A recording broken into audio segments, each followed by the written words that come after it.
Сәлеметсіздер ме оқушылар? 10 сыныптың жаңа тригонометриялық теңдеулерді шешу тақырыбындағы 8-де 1-ші есептен бастап талдайтын боламыз. Ең алдымен бізде есептің берілгені 2 косинус квадрат x минус 3 косинус x плюс 1 тегін 0. Бұл жерде сіздерге апайларыңыз түсіндірген болу керек. Бұны біз дискриминант арқылы шығарамыз, яғни бұл квадрат теңдеу бізге берілген. Бұл жерде өзгешелік тек қана бізде А-ның, В-ның, С-ның, X-тің мәндері бізде косинус X деп белгіленіп тұр.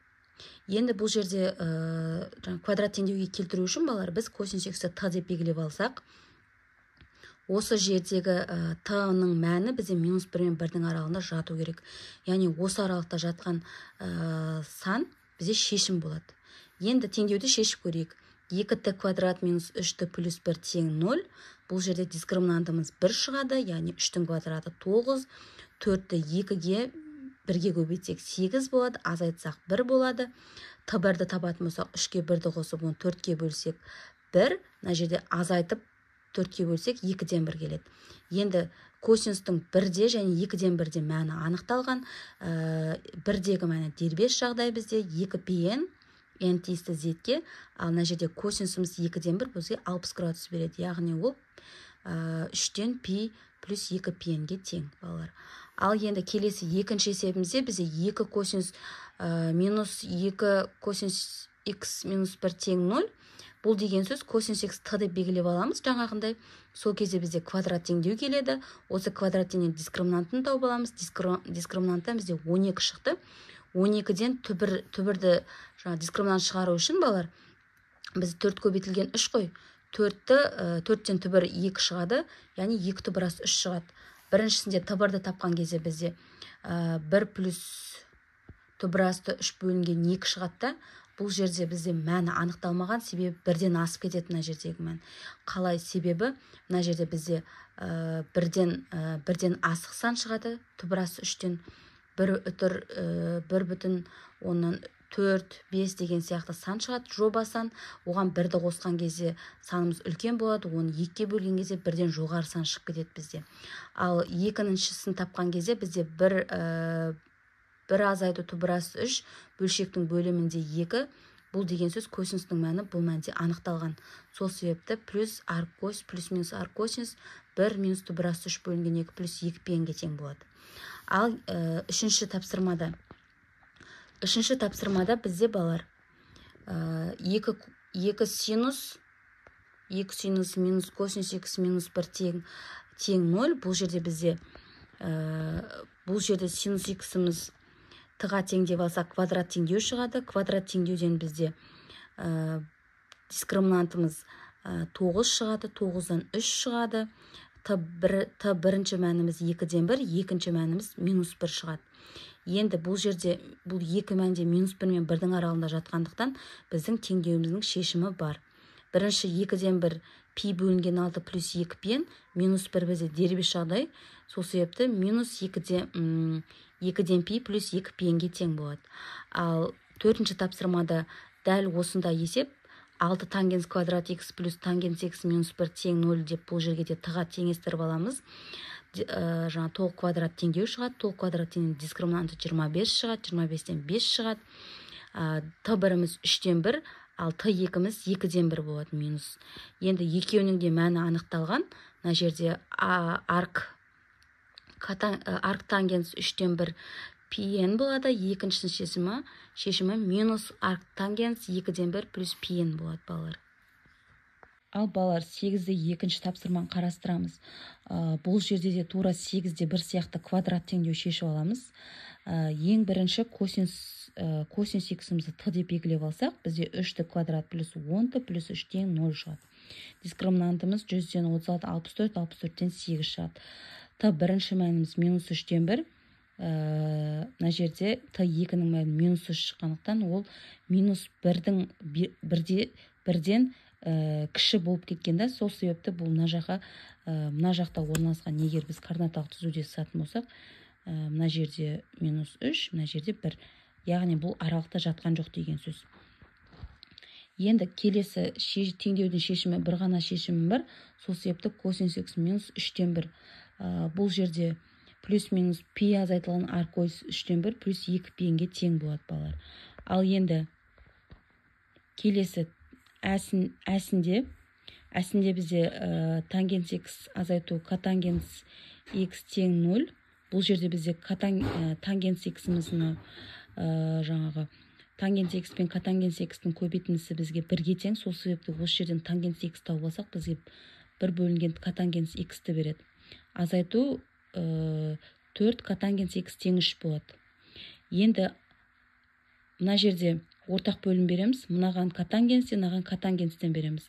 Сол кезде бір азайтылған 4 котангенс квадрат x тең 3 котангенс x-ті береді. Барлығын теңдіктің сол жақ бөлігіне өткізіп жіберсек, минус котангенс x квадрат x минус 3 котангенс x плюс 1 тең 0 болады. Котангенс x-імізді x деп ала салдық. Мына жерде минус котангенс x квадрат минус x плюс 1 тең 0. Дискриминантымыз бұл жерден 25, 25-тен 5 шығады. x1-іміз мына жерден минус 1-ге тең, ал x2-іміз 4-тен 1 шығады. Бұның шешімі, котангенс x-ның шешімі минус 1-де 3 пи бөлінген 4-ке тең болады да мәні. Ал мынаның мәні арк котангенс, бізде сонда арк котангенс 4-тен 1, мына жерде x тең дейсіздер, арк котангенс 4-тен 1 плюс пи-н болып жазылады балалар. Мынаныкі 3 пи бөлінген 4 плюс пи-н болып жазылады. Ал келесі, екінші есепте 2 синус квадрат x плюс 5 синус x плюс 2 тең 0. Бұл жерде синус x-іміз т деп аламыз. Яғни мына минус 1 мен 1-ның аралығында жату керек. Квадрат теңдеу ғып алдық. Квадрат теңдеудің дискриминанты 9, 3 шығады.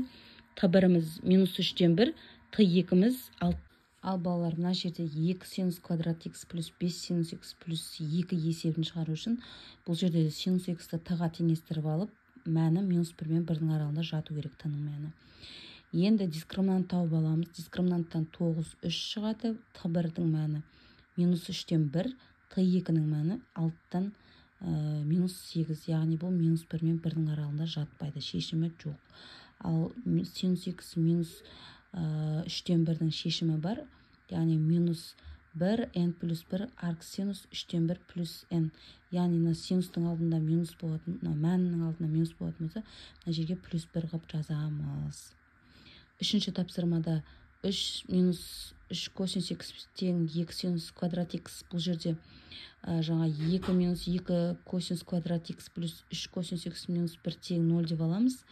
Енді бұл жерде 2 косинус квадрат x минус косинус квадрат x плюс 1 тең 0. Косинус x-ді мына жерге т деп аламыз. 2т квадрат минус 3т плюс 1. Дискриминанттан 1 шығады. Т-ның бірінші мәні 1-ге тең, екіншісі 2-ден 1-ге тең. Косинус x 1-де 2 пи-н дербес жағдайда, ал косинус 2-ден 1 60 градуста пи бөлінген 3-те шешімі бар балалар. Ал балалар 8-де 3-ші есепті талдайық. Бұл жерде тангенс x қосу котангенс x тең 4. Мен жаңа айтқан едім сіздерге тангенс x пен котангенс x-тің көбейтіндісі 1-ге тең. Осы жерден тангенс x тапсақ, котангенс x 1 болады, котангенстен 1. Яғни мынаның орнына мен барамда, мына жерге котангенс x-тан 1-ді қоям. Қосу 3 котангенс x тең 4. Яғни ортақ бөлім берем мына жерге. Плюс 3 котангенс квадрат x тең 4 котангенс x. 3 котангенс x квадрат минус 4 котангенс x плюс 1 тең 0. Бұл жерде мына жерге котангенс x т деп алып, квадрат теңдеу түрінде жазып алам. Дискриминанты менде 2 шығады. Т1-ші мәнім 1-ге, Т2-ның мәнім 3-тен 1-ге. Екеуі де шешімі бар, анықталған. Котангенс x-ның 1-ге 4-те 45 градуста пи бөлінген 4 плюс пи-нде тең. Ал котангенс 2-ден 1, ол арк котангенс 2-ден 1 плюс пи-нге тең болады. Ал мына жерде тангенс x минус котангенс x тең 3. Бұл жерде тура мына сияқты шығарылады. Сразу орнына қойып кеттім. Котангенс x-тан 1 минус 4 котангенс x тең 3. Бұл жерде де ортақ бөлім берем. Тура осындай болып, мына сияқты болып шығып келеді. Бірақ бұның дискриминанттың мәні бізде 25 болады. Мына жерде бізде азайтылып кеткен еді, ал бұл жерде қосылып кетеді.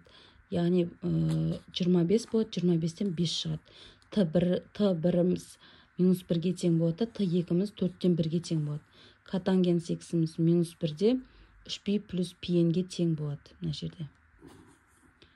Ал минус 1-де Котангенс бізде жаңа дербес жағдайды береді. Яғни минус 3 пи бөлінген 4 плюс пи-нге тең болады. Ал мына жерімізде x тең арк котангенс 4-тен 1 плюс пи-н болады балар. Шешімі. Енді келесінде бізде котангенс квадрат x 1 тең 0. Бұл жерде балар толымсыз квадрат теңдеу деген 8 сыныпта өткенсіздер.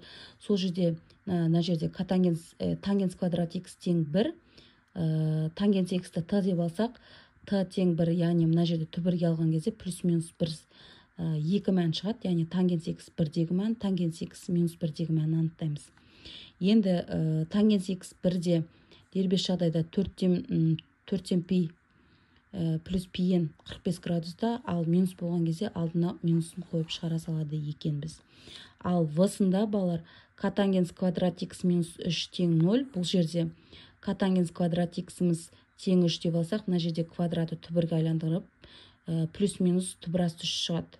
Енді екеуінің де мәні бізде анықталған. Сол себепті мәндерін жаза саласыздар x тең деп мына жерде.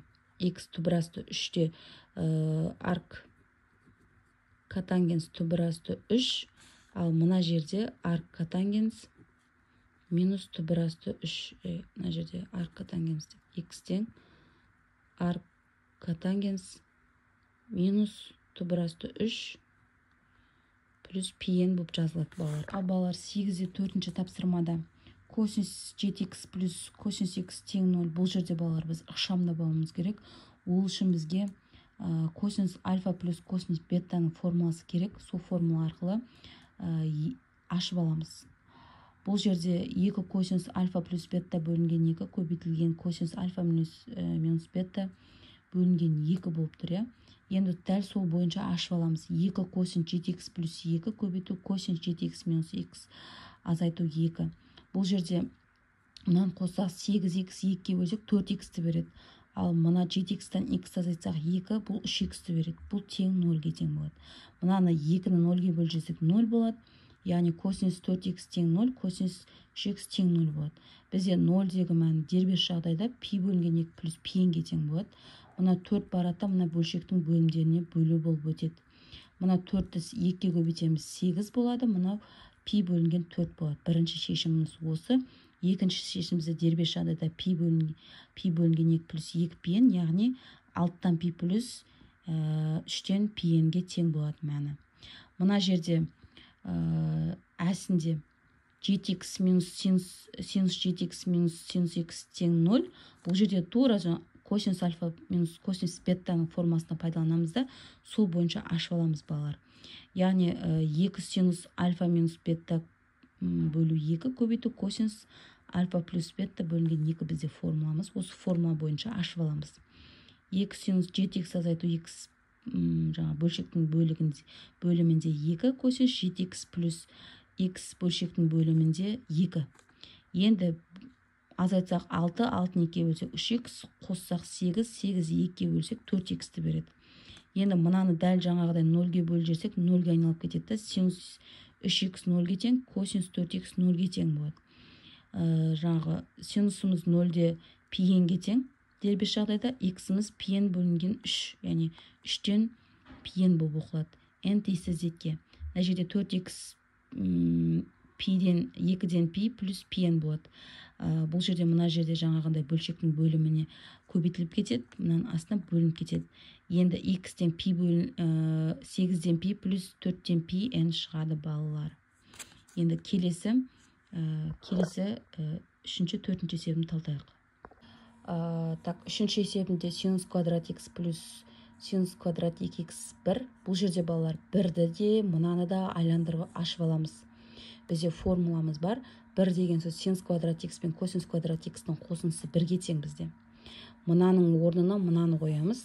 Ал мына синус 2x-тің формуласы 2 синус косинус x-ті береді бізге. Дәл солай орнына қойып, барлығын бір бетке өткізіп аламыз. Синус квадрат x плюс мынаның орнына 2 синус косинус x минус синус квадрат x минус косинус квадрат x. Бұл жерде мынаменен қысқарып кетеді, 2 синус косинус x азайту косинус квадрат x қалады. Енді ортақ көбейткіш косинус x шашқан сыртынан шыға жүрсек, 2 синус x азайту косинус x тең 0. косинус x'імізді тең 0 деп шығарып аламыз. Дербес жағдайда пи бөлінген 2, яғни 2-ден пи плюс пи-ін n тиісті z-ге тең 90 градустағы мәні. Мына жерде x синус x, косинус x, бұл жерде косинус x-қа бөл жереміз. Сол кезде x синус бөлінген косинус x, косинус x, косинус x болады мына жерде. Сөйтеміз да, мынауымыз бізде тангенс x-ті береді, мына екеуінің бөлінісі тангенсті береді, мына екеуінің бөлінісі 1-ті береді. 2 тангенс x 1, тангенс x-іміз 2-ден 1, яғни арктангенс 2-ден 1 плюс пи-нге тең болады балалар. Ал келесі есепте тура осылай шығарылады балалар. 6 косинус квадрат x минус синус 2x плюс тең 1 деген. Бұл жерде косинус квадрат x, 2 синус косинус квадрат x минус косинус x, косинус квадрат x плюс синус квадрат x деп аламыз да, барлығын мыналарды мына бетке өткізіп жібереміз. Сол кезде косинус пен косинус қысқарып кетеді. Бізде қайтадан минус 2 синус косинус x азайту синус квадрат x тең 0 қалады. Минус 2 синус x жашан астынан шығар жесек, 2 косинус x азайту синус x тең 0. Синус x-іміз 0-де дербес жағдайда пи-нге тең. Ал мына жерде дәл жаңағыдай 2 косинус x, синус x-қа бөл жереміз. Бұл жерде 2 котангенс x тең 1-ге тең болады. Мына екеу 1-ге тең болады, мына екеу котангенсті береді бізде. Котангенс 2-ден 1, яғни арк котангенс 2-ден 1 плюс пи-нге тең болады балалар. Бұл жерде бізге білуіміз керек, ықшамдауды дұрыс білсек, біз есептің шешімін дұрыс таба алады екенбіз.